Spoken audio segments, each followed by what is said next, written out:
Hi, எல்லோருக்கும் வணக்கம். Welcome to உங்கள் நான் கமல் ஹாசன். ஸோ இந்த வீடியோவில் நம்ம கமல் சார் பற்றின ஒரு புதிய தகவல் தான் வந்து டிஸ்கஸ் பண்ண போகிறோம்.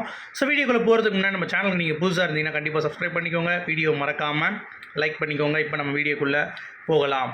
ஸோ இன்றைக்கி பார்க்க போகிற முதல் டாபிக் வந்து பார்த்தீங்க அப்படின்னா KS-233 ஹெச் வினோத் அவர்களுடைய ப்ராஜெக்ட் ஷெல்ட் ஆகிடுச்சு அப்படின்ற மாதிரி நிறைய அப்டேட்ஸ் வந்து பார்த்திங்கன்னா பேக் டு பேக் வந்துகிட்டே இருக்குது. ஸோ அது வந்து பார்த்தீங்கன்னா எதுவாக கன்வெர்ட் ஆகிருக்கு அப்படின்னு சொல்லி பார்த்தீங்கன்னா KS-238 ரஞ்சித் அவர்களுடைய படமாக அது கன்வெர்ட் ஆகிருக்கு அப்படின்ற மாதிரி சொல்கிறாங்க. நிறைய பேர் KS-238 அப்படின்ற ஒரு ஃப்ரெஷ்ஷான ப்ராஜெக்ட் வந்து கமல் சாருக்கு வந்து அசைன் பண்ணியிருக்காங்க. ரஞ்சித் டீமுக்காக கமல் சார் வந்து பார்த்தீங்கன்னா கொடுத்துருக்காரு அப்படின்ற மாதிரி அப்டேட் வந்திருக்கு. ஆனால் ஒரு சில பேர் வந்து KS-233 ட்ராப் ஆகி இனிமேல் அதை பண்ண மாட்டாங்க அப்படிங்கிறது அப்டேட்டு. அந்த படத்துக்கு பதிலாகத்தான் கமல் சார் வந்து ரஞ்சித் கூட வந்து பணிபுரிகிறாரு. KS-233 தான் ரஞ்சித் படமாக மாறப்போகிறது அப்படின்ற மாதிரி ஒரு குண்டை தூக்கி போடுறாங்க. என்னடா இது அப்படின்ற மாதிரி நமக்கு வந்து மைண்ட் பயங்கர கன்ஃபியூஷன் ஆகிடுச்சு. நம்மளும் வந்து பார்த்திங்கன்னா RKFIயில் ஒர்க் பண்ணுறவங்கள கேட்டோம்.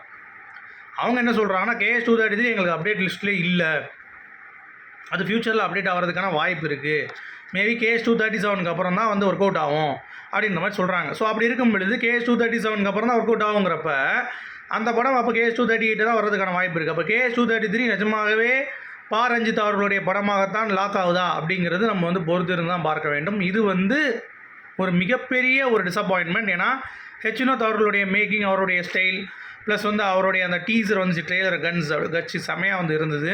ஸோ அந்த ஒரு இம்பேக்ட் வந்து பார்த்திங்கன்னா கமல் சார் ரசிகர்கள்கிட்ட ஒரு புதுமையில் ஒரு நல்லா இருக்கும் அப்படின்ற மாதிரி நம்ம யோசிச்சுட்டு இருந்தோம். ஆனால் இப்போ இந்த மாதிரி ஒரு குண்டு தூக்கி போட்டது அப்படிங்கிறது வந்து கமல் ரசிகர்கள் கொஞ்சம் வருத்தமாக தான் இருக்காங்க. பட் இதை பற்றி இன்னும் கிளாரிட்டியான ஒரு விஷயங்கள் வந்து பார்த்திங்கன்னா நமக்கு வந்து தெளிவாக வந்து வரல. ஸோ அது வந்தோடனே நான் வந்து உங்களுக்கு கண்டிப்பாக வந்து சொல்கிறேன். அது வரைக்கும் நமக்கு வந்து என்ன அப்டேட் அப்படிங்கிறது கண்டிப்பாக தெரியாது. இந்த KS-233 பொறுத்த வரைக்குமே இப்போ இந்த மாதிரி ஒரு அப்டேட் வந்ததுனால நான் சொல்கிறேன், ஓகேவா.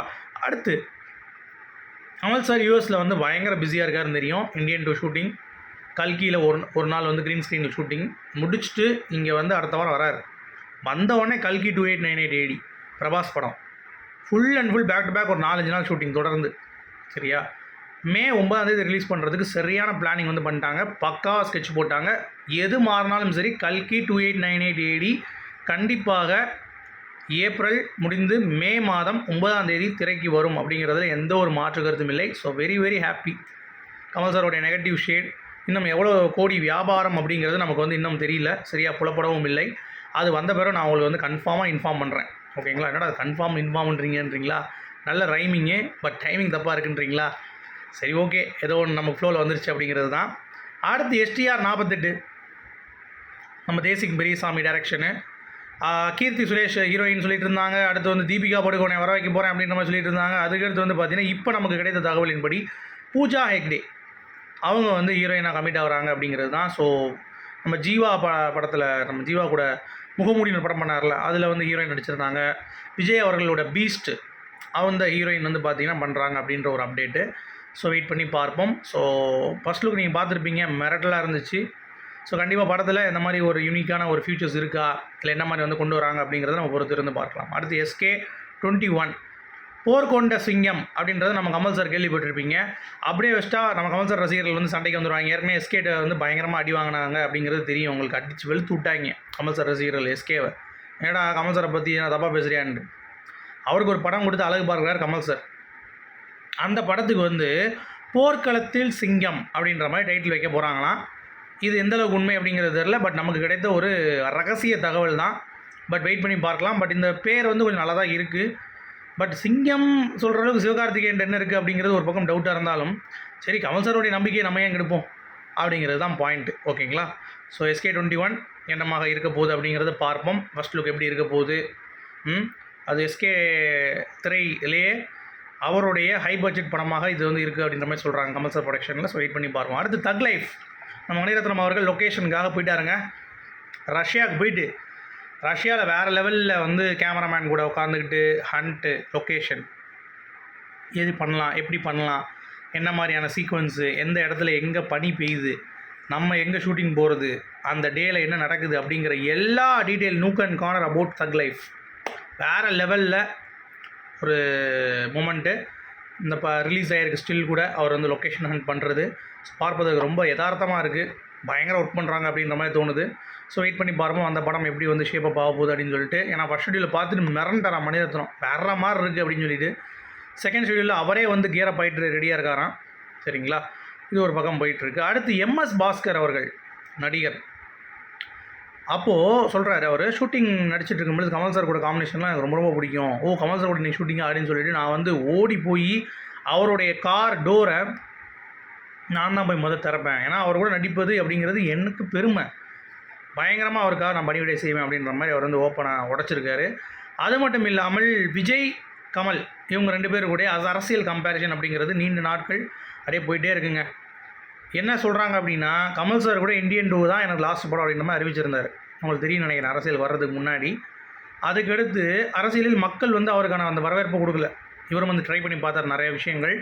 பட் 5 வருட காலமாக கமல் சாரை வந்து பார்த்திங்கன்னா தனிமையில் நின்று போராடி, பிஜேபியும் கிடையாது, நான் வந்து டிஎம்கேயும் கிடையாதுன்னு சொல்லி போராடி மனுஷனை எவனும் வந்து மதிக்காமல் கடைசி விட்டானுங்க. ஸோ அதனால் அவர் வந்து சரி நம்ம இனிமேல் கூட்டம் நடத்துறதுக்கெலாம் வந்து பார்த்திங்கன்னா ஃபண்டு வந்து எதுவும் பண்ண முடியாது, நம்ம தான் நடிச்சாகணும்னு சொல்லிட்டு அவரே நடிக்க வந்துட்டார்.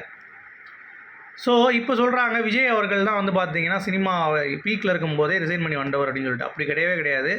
எம்ஜிஆரும் அப்படி தான் வந்தார், மதிப்புக்குரிய சிவாஜி கணேசன் அவர்களும் அப்படி தான் வந்தார், விஜயகாந்த் அவர்கள் கூட அவர் வந்து அரசியல் வரும் பொழுது நல்ல ஒரு பீக்கான ஒரு விஷயம்தான். சரியா, விஜய் அவர்களும் அந்த ஒரு இடத்துலாம் சேருவார்கள் அப்படிங்கிறது தான் பாயிண்ட்டு. அது வந்து எனக்கு தெரிஞ்சு அது புதுசாக இருந்தது எனக்கு. ஓகேங்களா, என்னடா அது இப்படிலாம் வந்து உருட்டக்கூடாது அப்படின்ற மாதிரி. அதுவும் சமுத்திரக்கனி மாதிரி ஆட்கள்லாம் அந்த மாதிரி ட்வீட் போடுறதெல்லாம் வந்து பார்க்கும்போது காமெடியாக இருக்குது. இவர் ஒருத்தர் தான் வந்து ஆக்டிவ் பாலிடிக்ஸில் இருந்து உடனே வந்து பார்த்திங்கன்னா அப்படியே வந்திருக்காரு, சினிமாவில் ஆக்டிவாக இருந்துட்டு உடனே வந்திருக்காரு அப்படின்னு சொல்லிட்டு அதெல்லாம் வந்து பொய் தான்.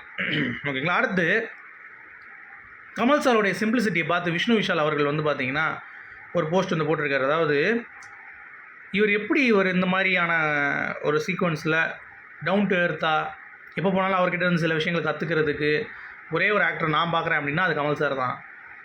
எந்த இடத்துலையும் அவர் பெரிய ஒரு சாதிச்சிட்டேன் புட்டிங்கிட்டேன் அப்படின்ற மாதிரி ஒரு ஆட்டிடியூடே இருக்காது அவர்கிட்ட. அவர் வந்து பயங்கர டவுன் டு எர்த்தாக எல்லாத்துக்கும் சொல்லிக் கொடுக்குற அளவுக்கு ஒரு குருநாதராக திகழ்கிறார் அப்படிங்கிற மாதிரி அவர் வந்து ஓப்பனாக உடச்சிருக்காரு. அது நல்லா இருந்தது. அதே மாதிரி ஒரு பத்திரிகை வந்து பார்த்திங்கன்னா இந்த வருடத்துக்கான யார் வந்து அதிக சம்பளம் வாங்கியிருக்கான்னு சொல்லிட்டு வந்திருக்கு. ஸோ தமிழ் பொறுத்த வரைக்கும் ஃபஸ்ட்டு வந்து பார்த்திங்கன்னா நம்ம கமல் சார், 2வது விஜய் அவர்கள், 3வது ரஜினிகாந்த், 4வது அஜித்குமார் அப்படிங்கிறது தான் வந்து பாயிண்ட்டு. சரியா, அடுத்து மக்கள் நீதி மையம் சார்பாக அமைச்சர் ஐ பெரியசாமி அவர்கள் முதல்வர் வெளிநாட்டிலேருந்து வந்த பிறகு டிஎம்கே கூட மக்கள் நீதி மையம் கூட்டணியாக இல்லையாங்கிற டிஸ்கஷன்ஸ் அப்போ தான் போகும், இப்போதைக்கு எங்களுக்கு எதுவும் தெரியாது அப்படின்ற மாதிரி அவர் வந்து ஓப்பனாக சொல்லிட்டாரு. ஸோ வெயிட் பண்ணி பார்ப்போம். அடுத்து நாடாளுமன்ற தேர்தல், அதில் வந்து சென்னை காஞ்சிபுரம் இந்த 2 இதுலேயும் வந்து பார்த்திங்கன்னா மீட்டிங் நடந்து ஒரு முடிவு எடுக்கப்பட்டிருக்கு அப்படின்ற மாதிரி சொல்லப்பட்டது. ஸோ வெயிட் பண்ணி பார்ப்போம்.